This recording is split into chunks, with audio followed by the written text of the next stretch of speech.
Welcome, everybody, to the American Space Museum. I'm Marquette. We're so glad you're with us today to stay curious with two very special friends. Beside me, Mr. Keith Tyler. Hello, Keith.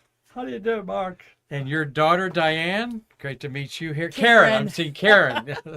Blew that. Your friend Diane's over Yes, there. she Karen is. Clendenin. Yes, sir. And here's your father here. You were here for a wonderful vacation and Father's Day.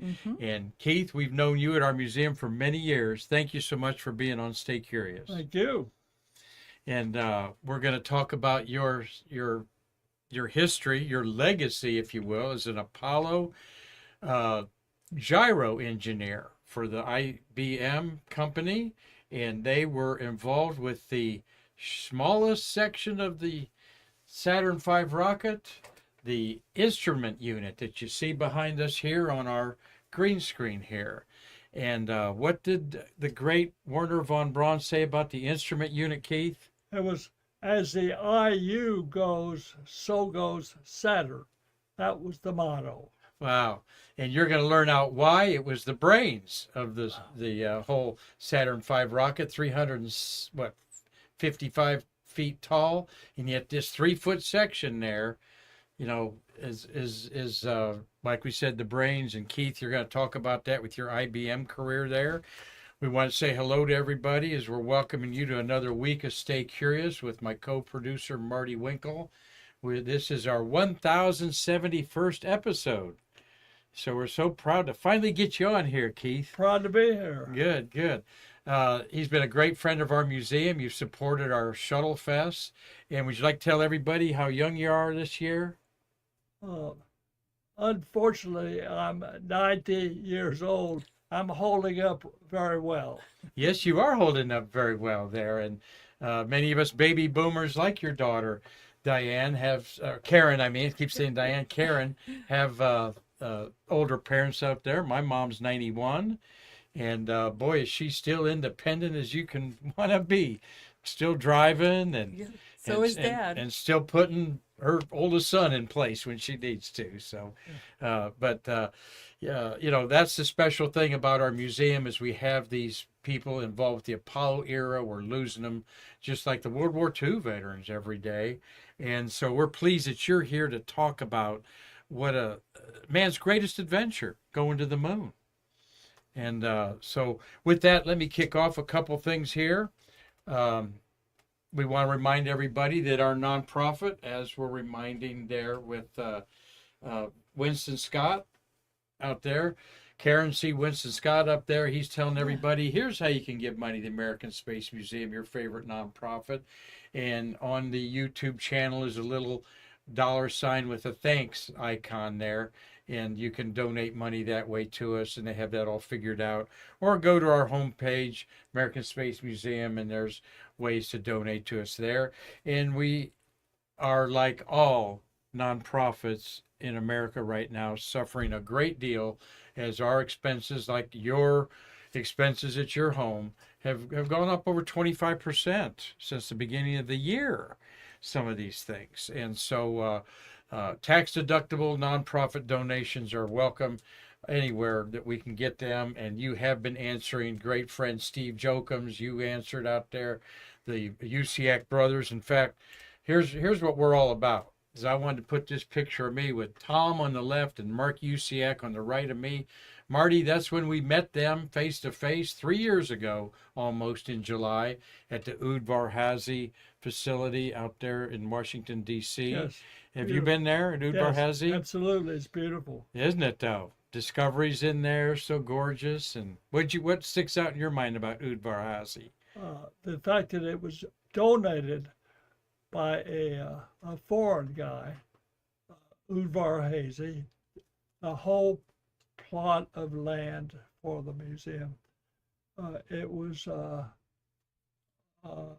multi-million-dollar donation. Yeah, absolutely. Absolutely. And I put our friends up there because just like Steve Jokums and Chris Calley and some of these other great supporters of our museum, the UCAC brothers not only financially support us, but also talk about us wherever they go. And, you know, just known them a few years, but it's like we've known each other for decades.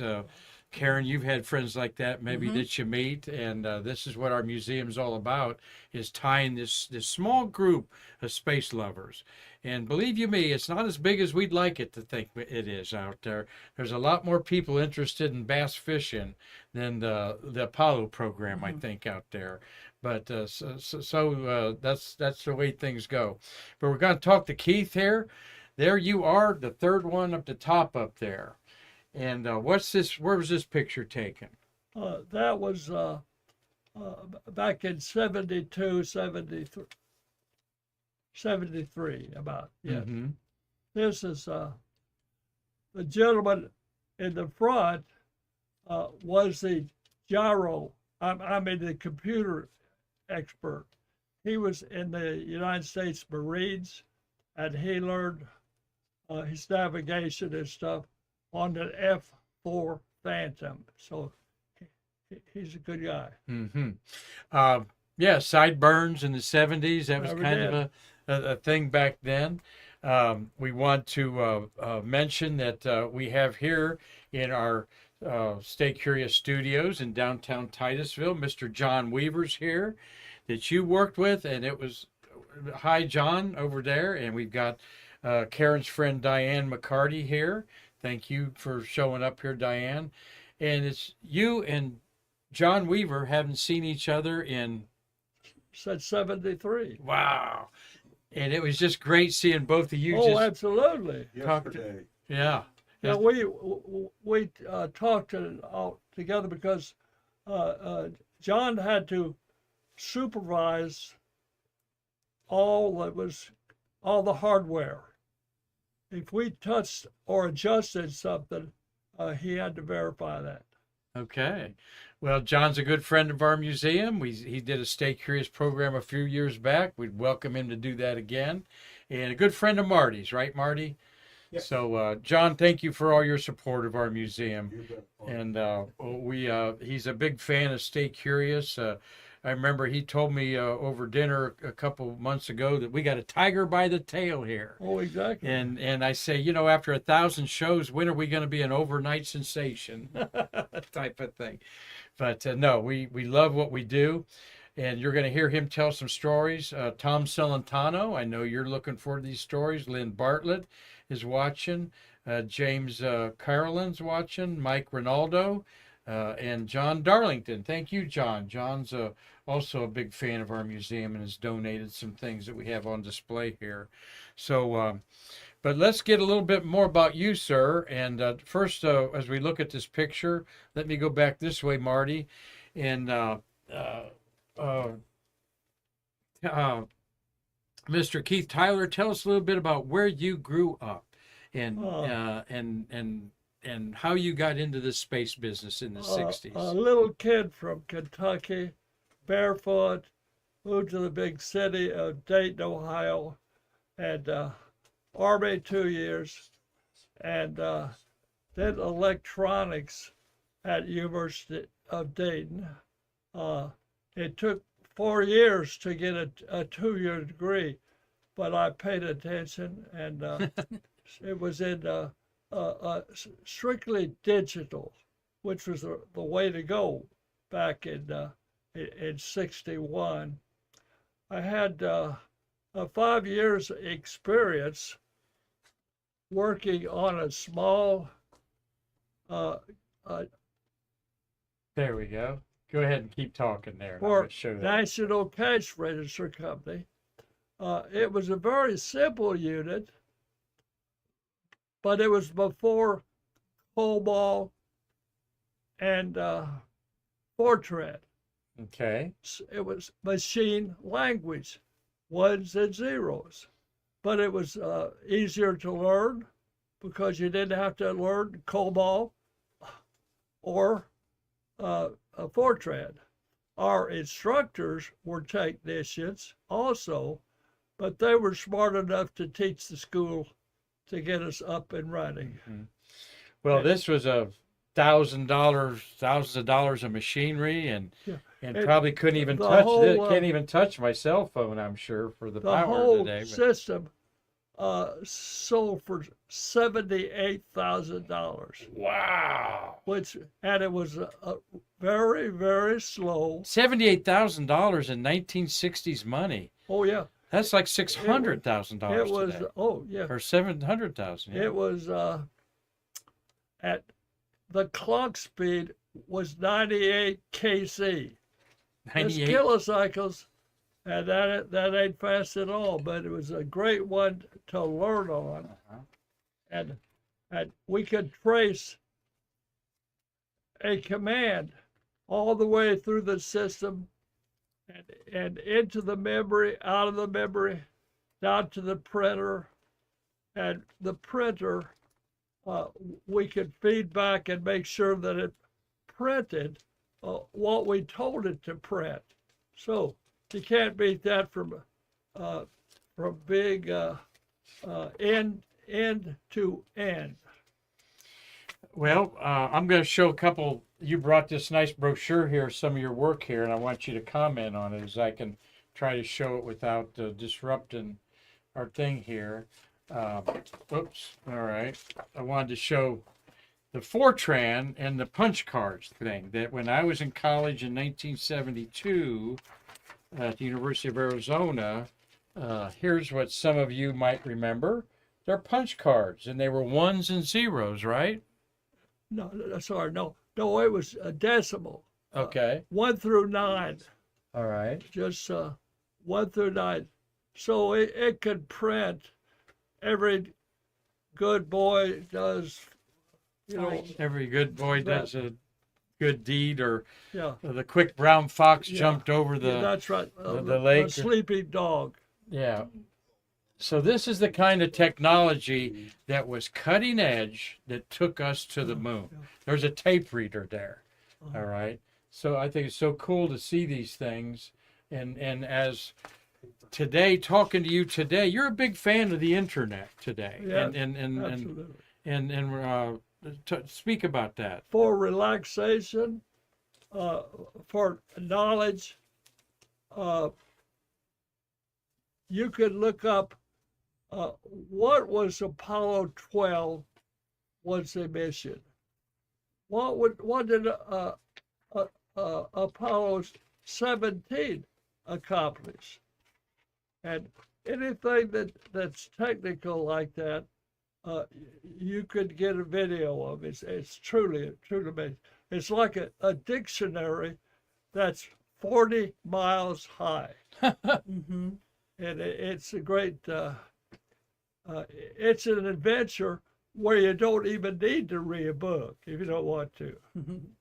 No, you can go down a lot of rabbit holes, we call yeah. them too. Just you Amen. find one thing, oh, that's interesting, go to another thing. Yeah. So, you keep yourself busy and alert on the internet some days. Until today, I'm still studying. Excellent. Well, we're going to talk about the instrument unit that is our green screen back here. This is the production of what, like Keith said, the most important part of the Saturn V rocket, the brains. But let's talk to a minute here with your daughter, Karan. All right. And Karan, Dad was part of this greatest adventure of mankind. People don't call it like that anymore, but it certainly was. You were a little girl back then. So how does this all smack you, what Dad did? And how was that to live in that era? So close to the action, so to speak. During the time, most of my friends' dads worked at the Space Center. And forever, I never really knew what Dad did. I used to tell my friends in grade school that my dad pushed the button, I was so proud, even though he didn't actually push the button. He pushed lots of other buttons. But anyway, so yeah, we moved down from Dayton, Ohio, and I was 8. And so started school at Tropical Elementary, and then went to Jefferson Junior High, and then on to Merritt Island High. But the Mustangs, right? Yes, at Merritt Island Mustangs, High. yeah, graduated class 75. But yeah, it was quite amazing. Oh, you said 85? 75. Oh, you look 85. Thank you. But but yeah, so it was just amazing. I know when we had launches that Dad would work for days, um, with his white shirt and tie, and yeah, it was quite amazing. Loved Keith, it. we're going to celebrate in a few weeks on July 20th, the 55th anniversary of Apollo 11 landing on the moon. Do you think about it often? Do you look at Yeah. that big, beautiful moon up there? What do you think? It's- 55 years later, and nobody's done it again, all right, since 72. I was fortunate enough to meet Buzz Aldrin 2 weeks before Apollo 11.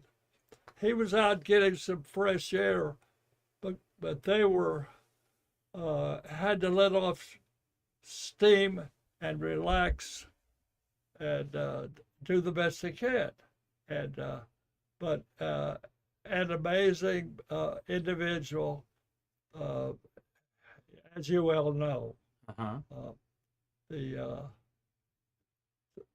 The members of the team, we got to meet them in person after they returned from the moon, which was, of course, very emotional. Did you really get to meet him after Yeah. the moon, huh? Yeah, they were. Dad, where were you when they first put the first step on the moon? Where were Oh. you?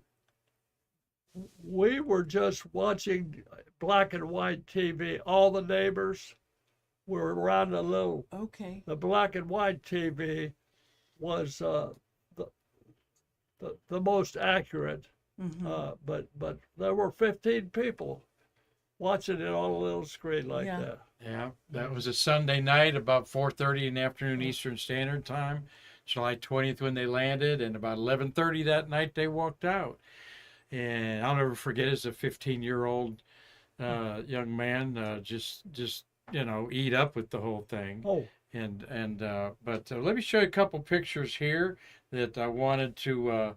I didn't get a chance to put up, but there's we like looking at pictures of the way it was. There's you back in the day. Got some nice. There's that one we were looking at there. Sorry I didn't take these off, but there's a great picture. I love that picture of you Yeah. there. Oh, of course, we're gonna have something else pop up there. Nice leather jacket there, Keith. Yeah. Looks good there. And then think there's a picture there. Who's that with you? That's Mamaw. That's his grandma at her 100th birthday party. Oh my gosh! Wow. So long living genes are in the family, huh? yes. Thank goodness. Yeah. Good. We wanted to just share that with you there. Let's go a little bit forward here on look at all of the launches that this gentleman has saved his permanent access badges to the launch control. Okay. Got quite a collection there. In fact, I got them right here. Presents a lot. Yeah. And of course, these are pretty much worth their weight in gold, maybe even more so than that because they don't weigh very much. But these are the artifacts that we have in our auctions, which our auction Saturday is going to be a really good one on there. You mentioned to me that you were offered a pretty healthy sum for these, but as you see Apollo 11 over there, that itself is usually over $500 on there. But it's cool that you have all these, including I saw here the Apollo 5 one there, the blue Apollo 5. That's the first time the instrument unit was used in the research that I did there. Yes, So, the first flight of the Saturn V, yeah. unmanned. Well, you've witnessed all this history with your own eyes, from Apollo to the Soyuz to the Skylab and so forth. It was busy back then. Yeah, we didn't have enough time to realize what we were doing. We had 6 launches to the moon and back in 3 years. We didn't really comprehend what was going on, but hindsight is good to reflect that we didn't have anybody lost in space, nobody killed in orbit. Is a very happy time. How much did President Kennedy's great speech of going to the moon Oh. before the end of the decade, how much did that play in the psyche Uh, of your work area? He was way ahead of the game. We hadn't even launched Alan Shepard yet.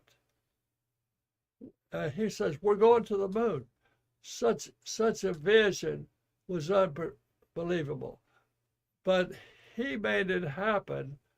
And a gentleman from NASA, Chris Kraft, was the pioneer that he made it happen too. And we had a lot of the German scientists and engineers, Dr. Grudy, Dr. Of course, von Braun. I never shook von Braun's hand, but I spoke to him, and we were in the firing group once for almost 24 hours doing a system test. And it was in the blockhouse where at launch time in Pad 34, that was the vibration would cause all the lights to go out. Then they would, of course, come back on, and it was. They had a blast because this was very close to the pad, and we had the dome was about 10 or 12 feet of concrete, and they had a blast door that was a steel, like the steel on a battleship. And if there was an accident, we could escape through a tunnel that,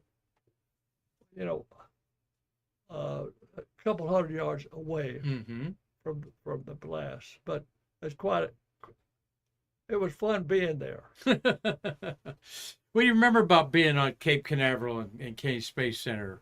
Anything stick out in your mind about just sort of the landscape or whatever going on there? Oh, yes. It was sagebrush. There wasn't much grass. There were a whole row of launch pads. There was the Gemini, the two-man crew. The Mercury, the one-man, that's Alan Shepard. But I got here in '66, and we had the freedom to go where you needed to be. So I was looking at Neil Armstrong's. I just missed his first launch, but I was looking down at the Gemini capsule. I missed Armstrong, but I got the rest of it. I watched all of them. Okay, you were here after Gemini 8 then. Yes, there and so forth. So sure changed a lot over the years, but we've talked to many people like yourself out there, the snakes, the armadillos, not much air conditioning out there, right? People don't really realize that not only were you going to the moon, but they weren't the best conditions to work in all the time. There was hot Florida muggy days, and someone saw a snake out there. They're all over, and one guy says this was a monster snake, and he says, "You didn't kill him, did you?" He said, "No, I didn't kill him." Well, that was Old Sam. They had a nickname for the biggest snake out there. Old Sam. Old Sam. I heard about some people painting armadillos and Oh, turtles and I stuff. That's the nicknaming them, yeah. a few years later, when I was working on the shuttle, uh, working late at night, there was a break room where you could eat a sandwich or obviously take a break. And somebody brought a whole bunch of fried food in. So a bunch of, I mean, these are old timers. And say, help yourself. Well, it was a rattlesnake, and you have to eat it like you're enjoying it. It's so Well, okay. We're talking with Keith Tyler here, as we're going to get into the section of the Saturn V rocket called the Instrument Unit, only 3 feet tall in there. We've got his daughter, Karan, Clendenin here. Karan's from Thomasville, Georgia area up there. And so glad to have you here. And she was thrilled to see our museum. And comment about our museum, Karan. You hadn't been in here before, and Yeah. what do you think about our little homage to the space worker like your dad? Yes, I love it. I love it. It's really well put together. I had heard of this museum and been out to the park, and Dad and I saw, he has his name up there. But The pylons, yeah. Yeah, but I'd not been in here. This is amazing. I hope to support your endeavors. Well, thank you. We're very one of a kind in many of the things we have here, including our guests that we have on Stay Curious. And so glad that Keith Tyler's here. Like I mentioned earlier, he's attended our Shuttle Fest programs, and you bop in here seemingly once or every other month or something like that, and buy a little something out of the gift shop. And after being here. Anita wasn't here today. Anita's day off today. She'll miss missing you here today. But let's talk about this instrument unit. Let's hear from you a little bit about what you said. Mr. Von Braun said the way the IU goes is the way the Saturn V goes on there. So there it is, the black part above the slaw where Marty Winkle's lunar module is, and going to be covered up. Is that a lunar module in there, Marty, that they're covering up? It looks like it. And so the instrument unit's right above that. And here's a little bit of schematic there. So tell us a little bit about it, Keith. Okay. It was the last black ring on the top. The astronauts would go over swing arm 9. Well, we were swing arm 7. Okay. It was a real pleasure to work on the rocket when it was in the VAB, because it was dark. You didn't and you could walk around in complete comfort because you didn't have to look down, because it's 40 or 45 floors all the way to the bottom. But I trained myself to look straight ahead as I was walking at the pad, walking across the swing arm. Don't look down, look ahead. And so I trained myself to not be afraid. Of course, never was more afraid. Yeah. Marty was in that slaw going back. Were you ever there when bad weather was going on out there? Oh, no. Were you ever in yes. IU when bad weather occurred? Yeah. Windy or... Uh-huh. You could feel it creaking and moving and everything, right? The whole rocket. As the wind blew, the rocket is very flexible. In fact, when they first took the rocket to the pad, the swing arms didn't align because the rocket shrunk 2 feet from the drawing board to vertical. It was supposed to be 363 feet, 65, but it shrunk 2 feet, just the natural the weight. But Wow. So they had, of course, the swing arms. That was a simple thing to do. They had to fix that situation there. Here is the IU at the picture I found. I've actually saw one at the U.S. Rocket Center in Huntsville, where this was built. Actually, give you an idea how big, 27 feet across. Is that what we're talking about? 21. 21 feet across, yeah, and 3 feet high only. And we had one of our docents and great guy here, Jack Martin, was also an IBM guy. And this is IBM, International Business Machines, was building this. And this was some of the, this is the only version, this is the real deal that's been preserved at the Udvar Hazy Center of the Smithsonian in Washington, D.C. That was going to be used for Apollo 18 or 19, I guess, when they built it. But we're going to look up some close pictures of it here, and Keith's going to tell us a little bit about what we're looking at. But this was top secret, top secret stuff, Yes, wasn't it? you could not take a camera inside it or even near the rocket. Now the round thing, that is the electronic brains. Above Karen's head, there's that round thing, or the round thing to the left. It's they call it the platform. The slang number was stable table. Huh. At liftoff, 17 seconds before liftoff, they had a term called Guidance Reference Release, GRR.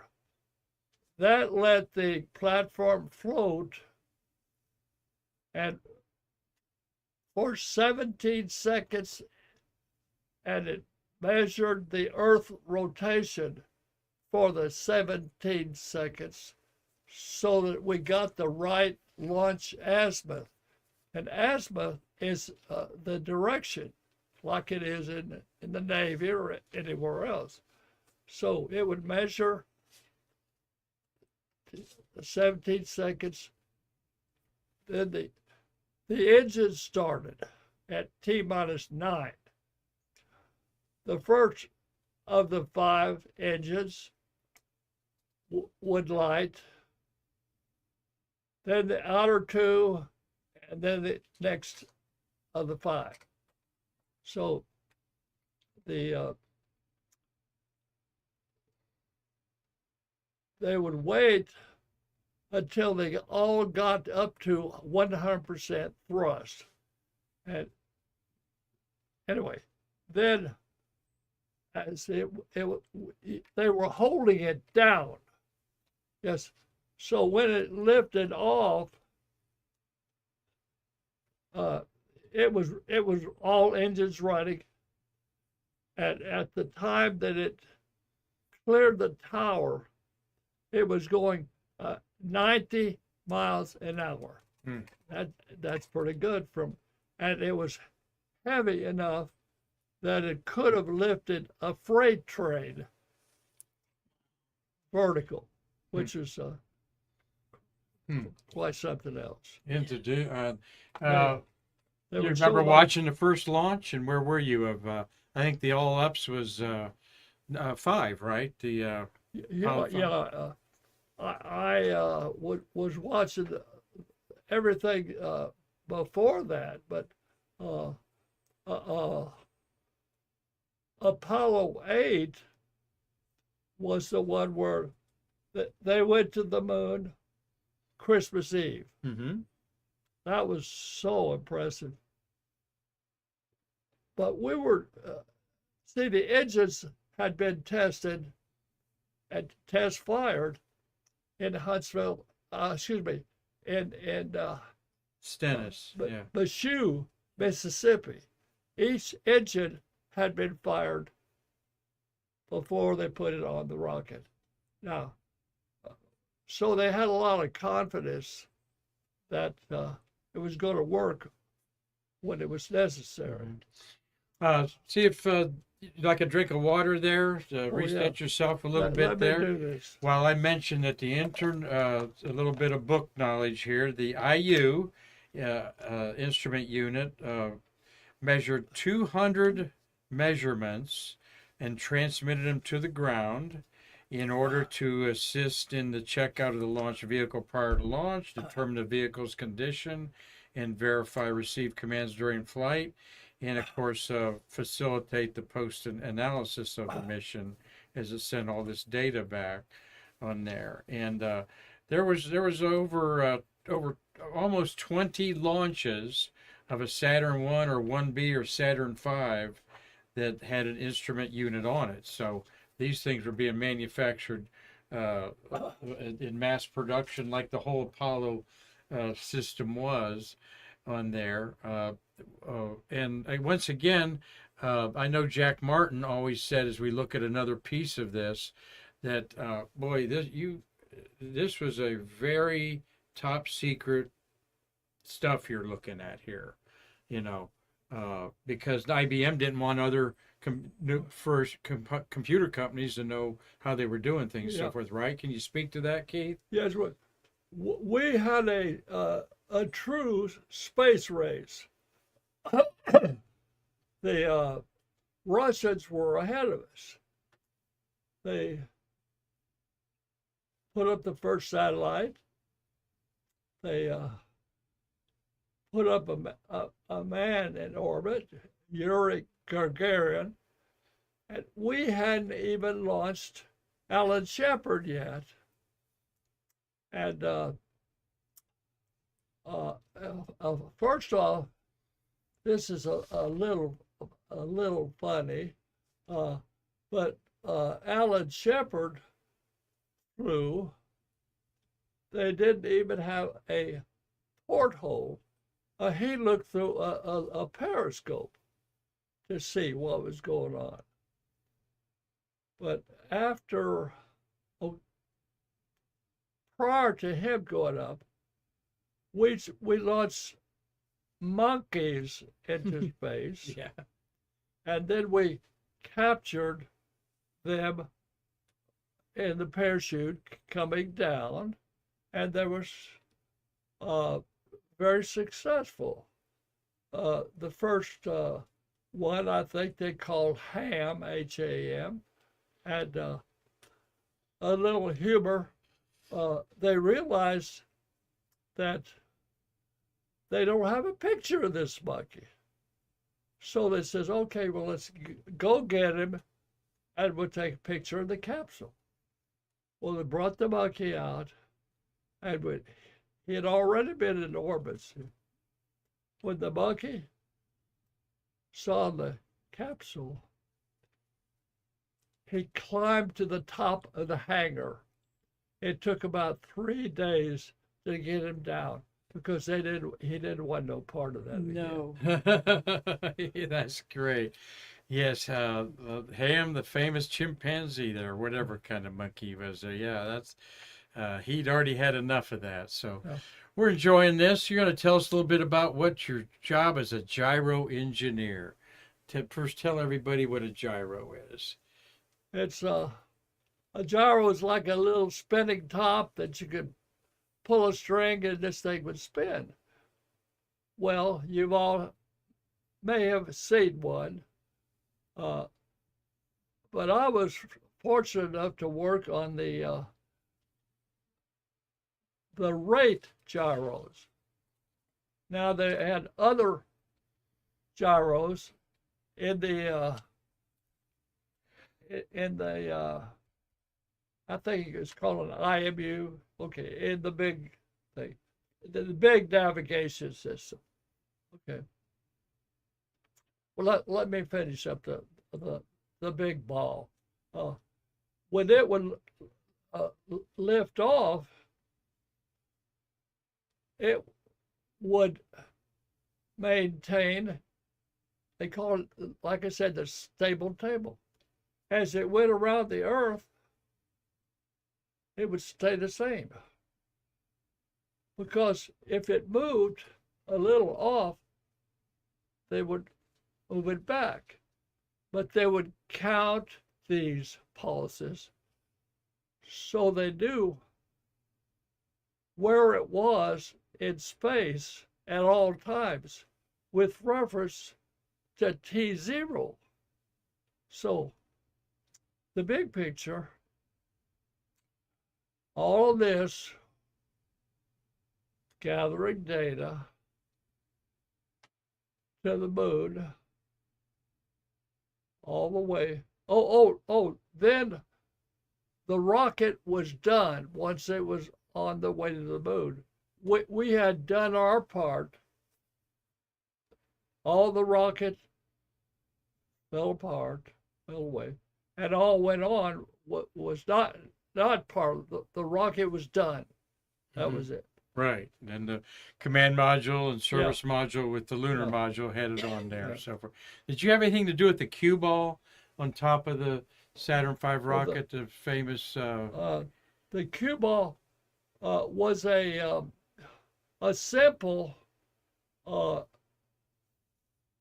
measurement, like for all the airplanes now. They have a pitot tube that measures the speed. With the air goes in, this basic instrument. Well, the cue ball was something similar, and I think that was used in the early launches, the Jupiter and Thor and some of the other ones. But we had a more sophisticated system to measure speed. Mm-hmm. That was on top of the escape tower. Yeah. In the beginning there. Uh-huh. Well, working with this equipment and so forth, what strikes you as what I want to try to say here? What strikes you as something that back in 1965, 68, that's what was way ahead of its time? Well, it was at IMU, but did you see the plus Z? It was on the rocket. There's a plus Y, plus Z, and yeah, those are the coordinates of what the rocket is doing. If it's okay, there's plus pitch. Oh, right there, the shiny part, right, is the processor that processes the signals. Now the one to the left of it with the corrugation, that is where a gyro. This was an early model, but the thing on the left, we called it the trash can. That was our flight control computer. During ground checkout, we would check that out in the laboratory and set it aside. mm-hmm. Then we put the flight unit in and check this out. So if something happened right before launch, we get the spare, put that on. We know it was good. We already checked it out. They were always thinking ahead. Mm-hmm. How was the track record for the instrument unit as far as what you call anomalies? Oh, you mean? Well, I mean, did you never had to replace something? Right. We were always ready. Had a spare ready to go. Right. That had already been tested. We had the same one with the gyros, and Huh. So to expedite, before launch, we could replace anything in their unit, except of course, you couldn't change a motor. You know. But that unit was refrigerated. All the instruments on there were attached to a cold plate. Okay. And that was kept at a certain temperature, but it was Because they generate a lot of heat. Yeah, Electronics does. so it could keep everything at a right temperature. And this refrigeration was not recyclable. It was cooled by called sublimation, which is by letting gas out. It absorbed heat to keep that at a certain temperature. We're looking at pictures of the instrument unit, the brains of the Saturn V rocket. Talking with Keith Tyler here, who had his hands and brains wrapped around this thing for years. Keith, of course, part of the. There's the plus Z. Yeah, there's the plus Z See, there. Yeah, on that picture I there. see it. All right. Everything in the instrument unit has to be aligned. Huh. The whole rocket as a unit had to be coordinated, so we do plus or minus pitch, plus or minus yaw, and plus or minus roll. Now, the rate gyros, the ones I worked on, the signals were fed to the astronauts. At like Apollo 7, I would give a plus pitch, a minus pitch, plus yaw, minus yaw, plus roll, plus roll, you know, and the astronauts would verify. Now, we had a no-go situation where if this would about 20 degrees per second would mean escape. We're getting the heck out of there. we're out of here, and they would press the escape, and it would fire the rocket. But luckily, we never had to use that. Thank heavens. Well, one of the anomalies and intense times of the Apollo era was the launch of Apollo 12 into a storm, and it was hit by lightning. And what do you remember about that? Well, I was not in the fire crew. I didn't have enough time. They didn't need me. They already had a crew. Okay. I was outside watching it, and it was rainy. As it was going up, you could see the lightning hit, and it kicked out the instrument unit, but it was all circuit breakers. It reset itself. The computer it fixed itself, and so therefore they went on a successful launch. So you could say the instrument unit saved that mission because Yes, every alarm went off in the capsule. Yes, they didn't know what was going on, and they were told to push that the failure mode saved it. That it would like your circuit breaker on a house. Mm-hmm. You go reset it, and if the fault is not there anymore, it locks in. It stays in. But this was quite remarkable, and it saved the mission. Yeah, I find it quite remarkable. A lightning strike, and this is the unit behind us here on the green screen that kept working the way it was because of technicians like you doing their job, checking it out, and my gosh, it was a... At liftoff, we're sitting in the control room with nothing to do except watch. We're okay. We hope the unit does its good job, and you guys, good luck, because we have no more control over it. They only have in the they don't talk about this much, but where the astronauts were sitting,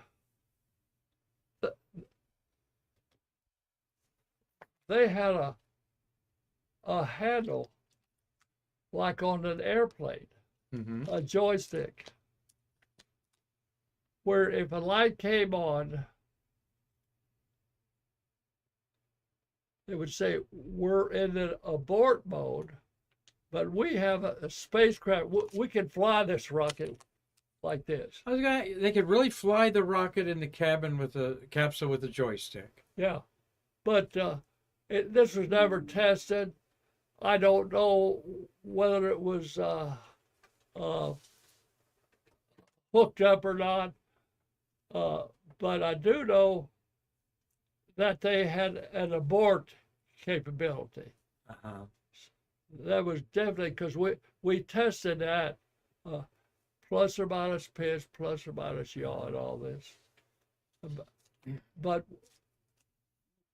we weren't allowed to go to excessive rate because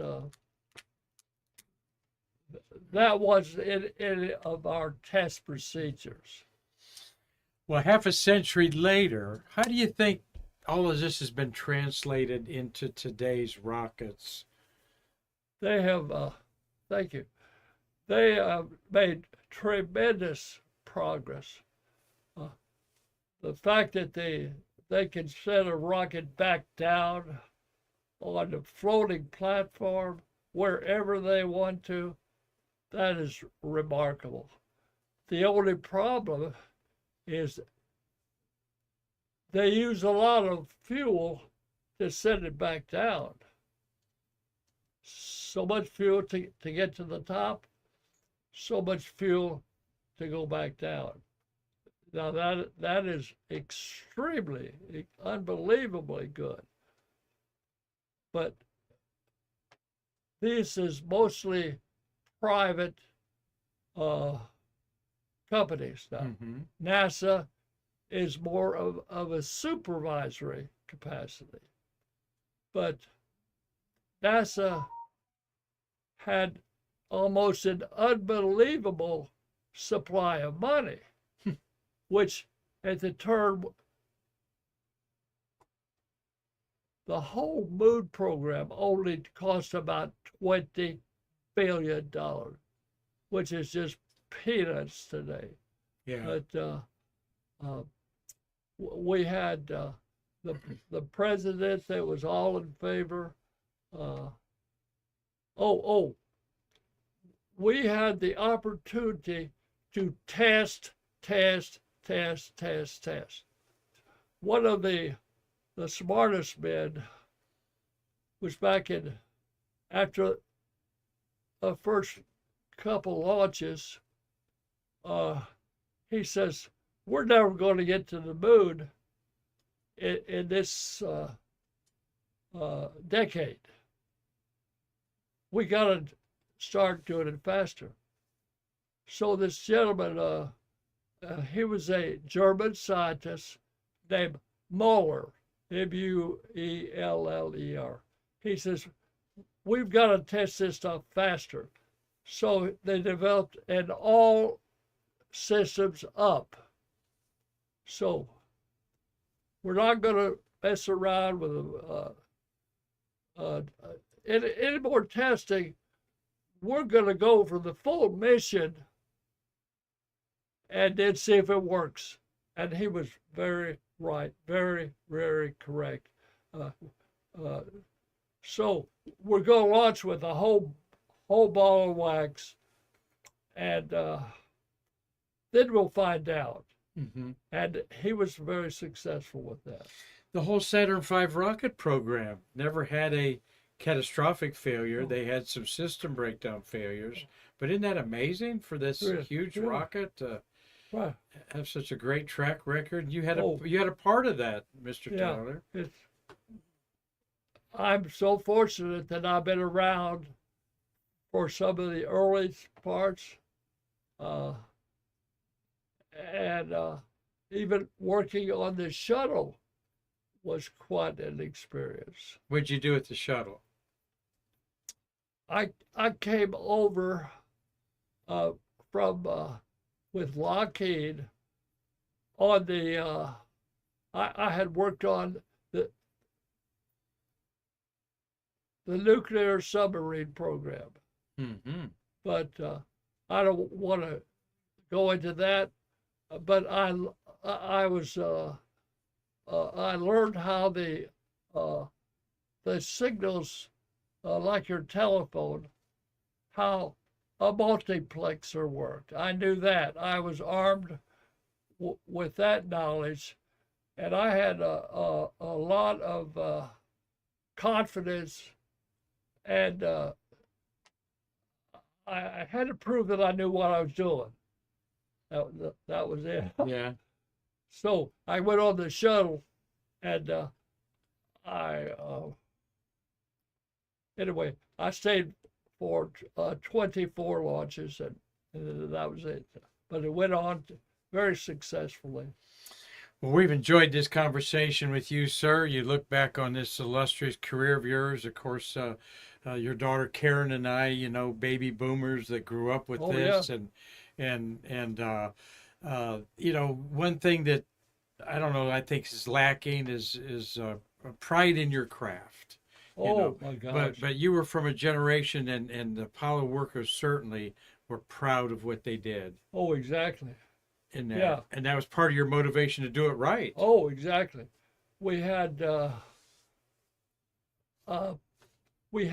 time after the moon landing in 73.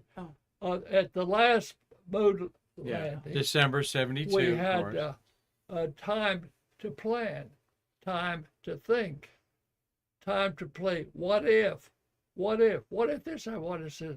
And that lasted all the way through the Skylab, and then we met the Russians and had time to plan that, and it was a time to think, time to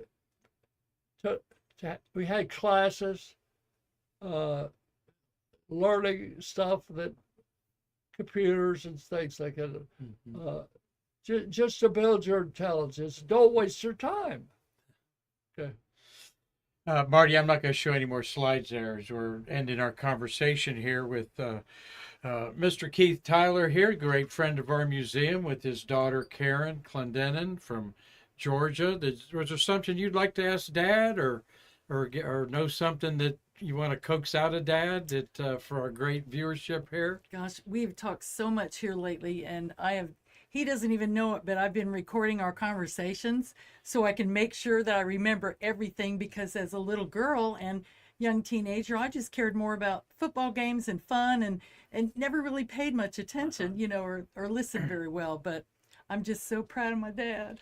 Well, how about the grandkids and the great grand? Oh. You got any of those that look We up to haven't, Grandpa here? Haven't seen much of them because they're scattered and Yeah. all, but Yeah. they're doing well. Yeah, Well, I mean, what do they think of you? You put us on the moon. I know. I don't know. They can't even comprehend it. Honestly, they just can't comprehend it. Uh-huh. Right. It's just so far above.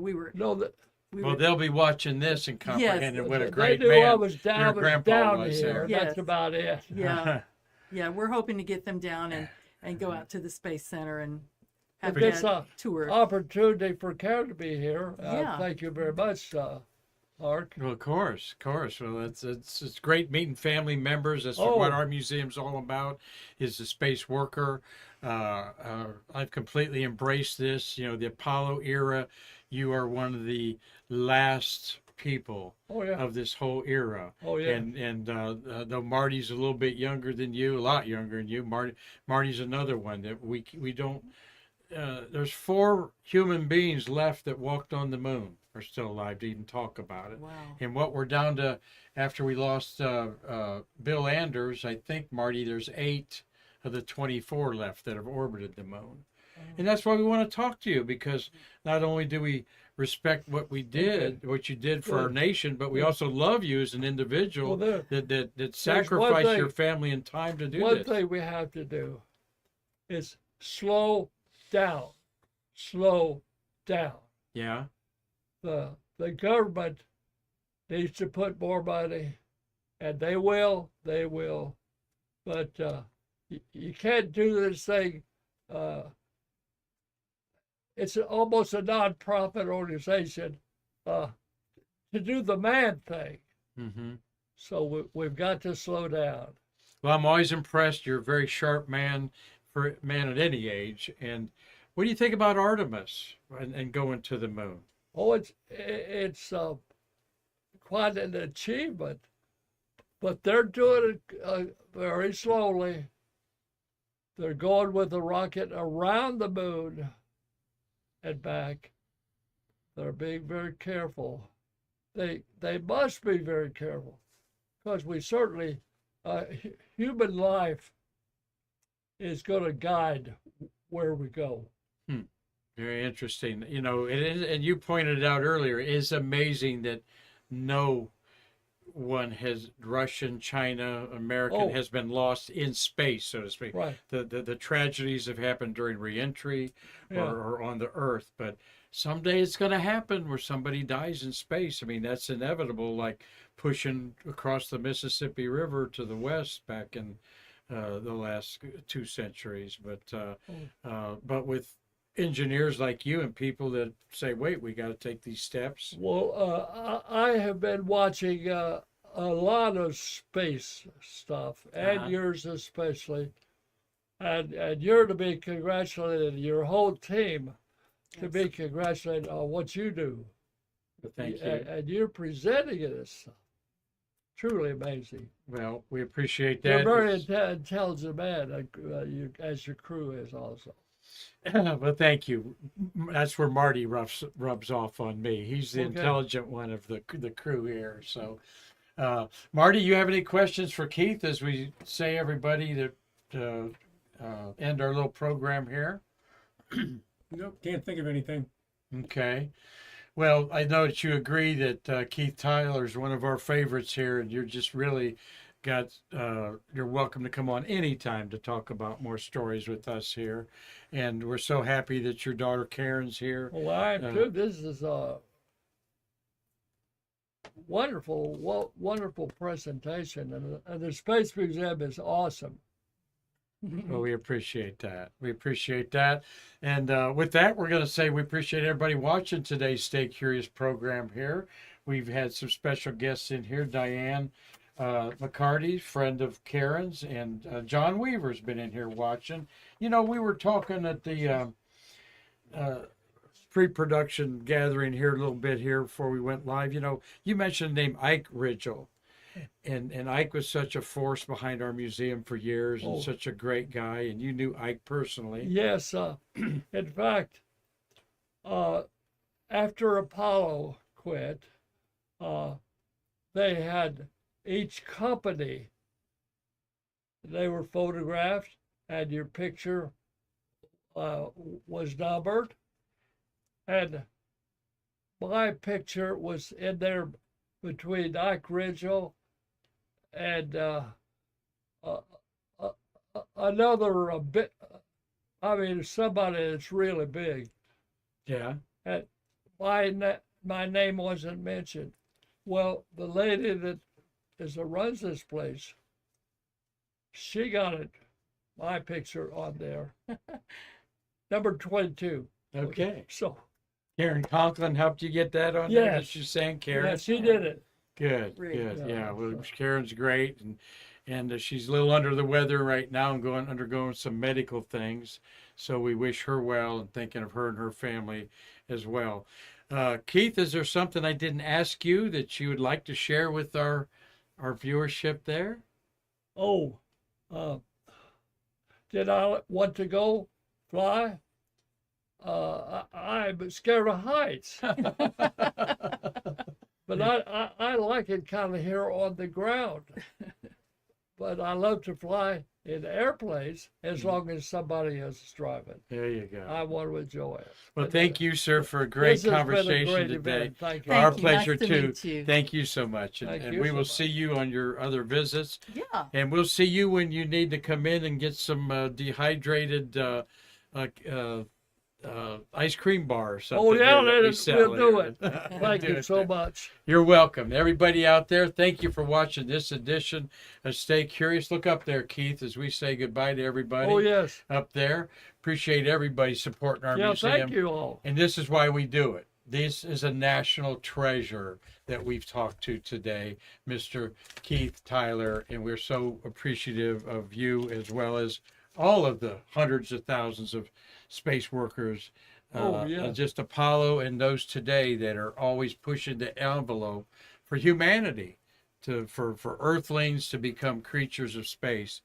We have to do that for humanity to exist off of this planet. So thank you very much. Thanks for bringing your swag here to share. And thank you everybody for watching this edition Thank of you. Stay Curious. Until next time, on behalf of our nonprofit, the American Space Museum, I'm Marquette saying we can't wait to see you again, and we can't wait to see Keith in here again to bridge Thank you. the space between us. Thank Thank you you. all.